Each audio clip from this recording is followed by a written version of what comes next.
Hey everyone, and welcome back to another video. Welcome to r/Am I the Butthole, where you get to decide who was right, who was wrong, or just make a funny comment for the sake of it. Now, I know you love this sub, so I won't waste another second and get straight into this first one by user/DDOP. I spent 7 years in prison, and I got out 3 years ago. I'm now 30. I was a criminal and a horrible person. I did a lot of messed up stuff, most of it related to my gang. I currently have a 2-year-old daughter, Mia. Me and the mum aren't married, but we share custody of Mia. When Mia was born, I was already halfway out the door of the gang, and the birth of Mia gave me the push I needed. I moved away with Mia and her mum, and we tried our best to start over. I love Mia with all my heart. She saved my life.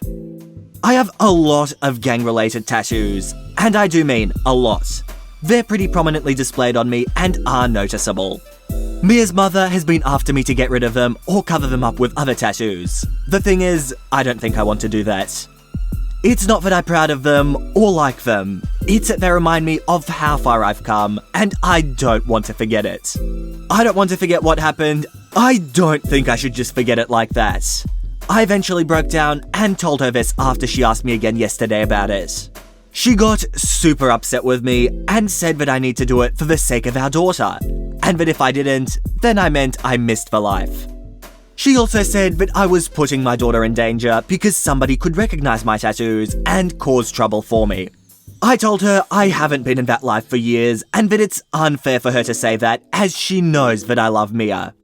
I'm honestly conflicted. I've gone back and forth about what to do with my tattoos and thought that I had reached a reasonable decision. Am I the butthole? Look, OP, personally, my vote is info. If the tattoos could really put you, your daughter, or your wife in danger, then you're the butthole. If not, not the butthole. But OP does provide an update, so we're yet to find out what happens to him and Mia. I listened to what everyone told me, and one person in particular who suggested that I get Mia to draw something to cover up some of my tattoos. Well, I got her to do that, and I covered up some of the most significant ones with her drawings. They have all turned out beautifully, and I'm so grateful for the idea. I'm working on incorporating my remaining tattoos into a new design, as other people also suggested. I'm also trying to work through the existing feelings I have regarding my old gang. Mia's mother has been very supportive regarding all this, and our relationship has been a work in progress too. It's been a work in progress, but seeing my tattoos turn into something I love has been a very cathartic experience. Thanks all. And it's very rare that I say this, though I have said it before, but it's great when some positive change comes about from the sub, and it's great that we got to see it again in this post. And here's our next post by user/deleted. I read a lot. I have countless books I've collected over the years, in a wide variety of genres. The last book I saw my significant other read was Steal This Urine Test, when it first came out. So throughout our house are many bookcases, and it's been this way since we were married. They're my books, and I take care of them. I have them in no order, except for the ones I reread, my friends. I tend to keep them in the most accessible bookcases in the living room. They aren't in any kind of order. I know where I last put the book, I know exactly what the spine color and print font is, and I recognize the thickness and height of a book within the bookcases. I am somewhat of a save-it with this method, and it has never failed me when I go for a particular book. Yesterday, I had to go to one final client meeting before lockdown, and was gone for a good part of a day, returning last night. As soon as I entered the living room, I knew something was different, but I was tired and just wanted to end the day.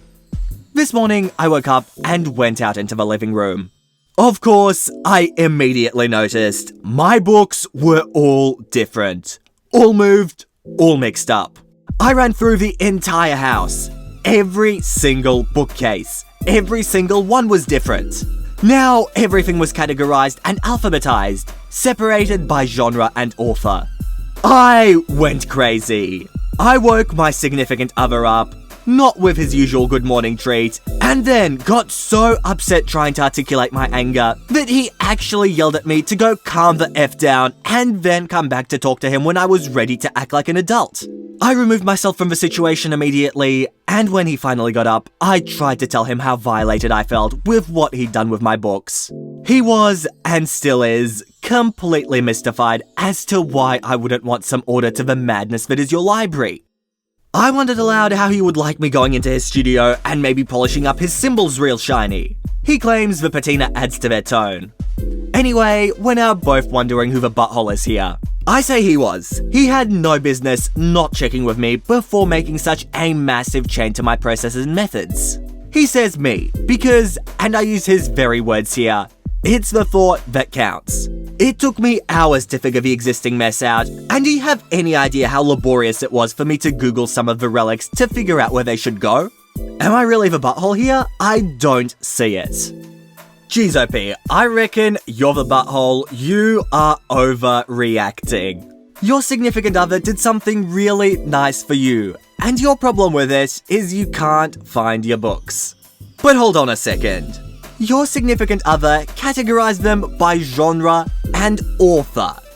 So, if you go through the bookcases, it won't be that hard to find the book you're looking for. So I reckon relax, apologize, say thank you to your significant other, and move on with your life. And here's our next post by user/bluebells in disguise. I'm 30 and my 12-year-old sister is living with me right now, because mum and pops are vulnerable, so it made more sense for me to care for my sis for the time being. She's a really great kid, and to be honest, I feel in a lot of ways like she's my own kid, because my mum and dad don't speak English, so I kind of had to raise my sister in ways that they couldn't. Hard to explain, but I'm sure anyone with a secondary culture will get what I mean. My mum and dad are great parents, but having an English-speaking person to guide you through stuff when you live in an English-speaking country is invaluable in my opinion. And my sister trusts me with stuff she won't necessarily trust my parents with. Anyway, my girlfriend was FaceTiming me, and my sister walks past in shorts and a t-shirt cause it's hot. My girlfriend waited till my sister had left the area, but not the room, and made a face and said, "Maybe feed her less, OP, her thighs are kinda chunky." I saw red and told her to shut the F up. Just came out of my mouth, and I immediately ended the call. My sister is a bit chubby, but for frick's sake, who says stuff like that about a 12-year-old? Literally everybody I know has been texting me that I'm a piece of trash boyfriend, and that how can I disrespect my girlfriend like that? I'm expecting an apology from her, but to my shock, everybody is expecting me to apologize. So Reddit, am I the butthole? Alright, now when I look at problems like this, one person did this, the other person did that, both are sort of buttholes, I look at the magnitude of the issue. So OP's girlfriend made a rude remark about OP's sister, and then OP was also rude to his girlfriend in return. Honestly, to me, that puts them on even ground, and I reckon everyone sucks here. And here's our next post by user/abandonedadTA. So, I had a fling with an art student around the time I graduated college. She fell pregnant, she was going to get an abortion, but her mother said she'd cut her off if she did that. I personally have had a hard time believing that, because her mum and family are the most kindest people I've met. Anyways, she was going to give my son up for adoption, but her living saint of a mother contacted me and I got full custody of my son, and she only pays child support. Around the time my son was 3, she got a job as an art curator in New York City and moved halfway across the country. I was like, whatever, as long as she still pays child support. So, it's been 5 years, I'm doing well and have a thriving business, and I make roughly twice as much as my son's birth giver. Periodically, I either hire an investigator, or her mum just tells me she got a raise, and I go to court and adjust the child support accordingly. Last time I did this, she didn't show up to court, and I apparently overestimated how much her raise was, and I got a default judgment. She called me up and practically pleaded with me to lower her payments. After I said no, she insulted me and my son, so I just gave her my favorite Goodfellas quote and hung up. Am I the butthole? I feel like I'm looking out for my son. If he doesn't have a mother, the least I can do is make sure he has the best life possible. And in edit, the incubator told me my estimate was wrong. She could very well be lying, like people in her situation have been known to do. Jeez, OP, there is nothing wrong with getting child support, but this whole post is so condescending. You call her birth giver and incubator, and also the phrase, she fell pregnant. Excuse me, you need 2 people to make someone pregnant. And as I said, while there's nothing wrong with child support, intentionally making someone pay more than they have to is definitely a butthole move, so you're the butthole OP. And is our next post by user/airbear9801. So let me preface this by saying that I was overweight when I met my husband.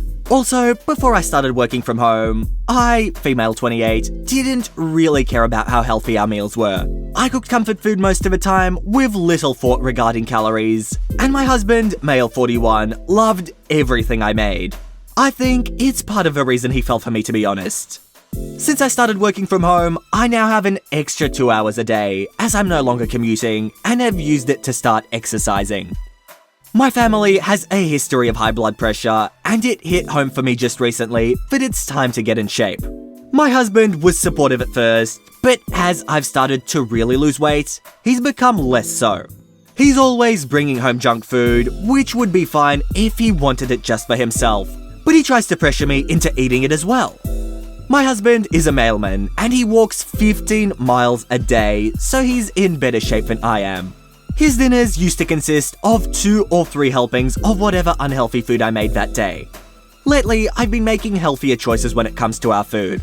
My husband can't cook to save his life, and the grocery shopping and all cooking is done by me. When I say healthier choices, I don't mean tofu and kale. I mean, I've started cooking our favorite foods, but with healthier alternatives. Like using 1% milk instead of heavy cream and adding veggies. Since I started doing this, my husband has doubled his efforts in trying to get me to stop working on my health. He still has his normal 2 or 3 helpings, so the food can't taste that bad. It's gotten to the point where I don't even share with him anymore if I reached a new goal, because he gets all surly. It all came to a head last night when I made a casserole and added broccoli and used a lighter sauce. He flipped out and said I'm trying to push my get better looking agenda off on him, even though my efforts to get in shape have nothing to do with how I look. He then accused me of being sick of him and using my workouts as an excuse to get away from him, which is completely untrue. I enjoy our time together, and my workouts right now are only about 40 minutes because it's all I can manage, so I'm not leaving him alone that long. He even said that he would drop it if I would go back to cooking and eating the way I used to. I told him that he was more than welcome to cook the way he wanted, but he refused and left in a huff.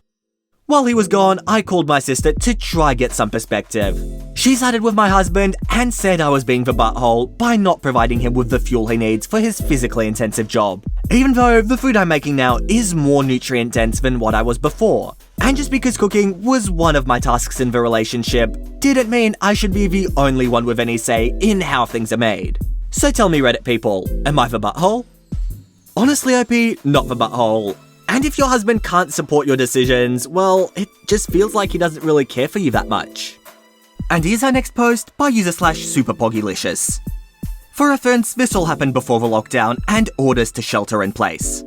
I, 32 female, broke my leg in 2 places a couple of months ago and was placed in a full leg cast. I took convalescent leave and decided to fly to my home state. I'm originally from California, but stationed in North Carolina. This is relevant so everyone understands the time frame for the flight in question. To avoid any added pain and to be able to prop my leg up, I paid for the entire row of seats.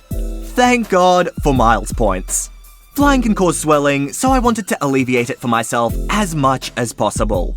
When I got onto my flight, I sat in the window seat and stretched my leg out across the seats.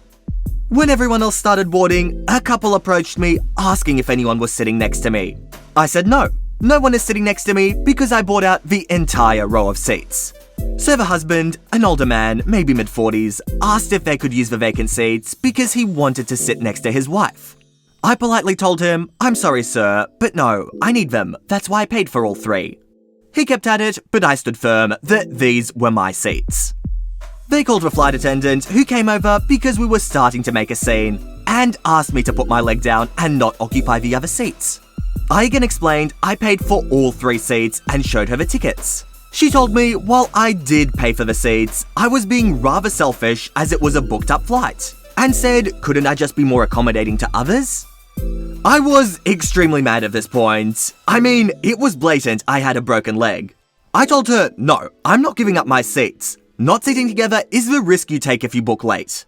I pointed down at my cast and said, shouldn't you be more accommodating to me? Actually considering I'm the one with an obvious medical issue.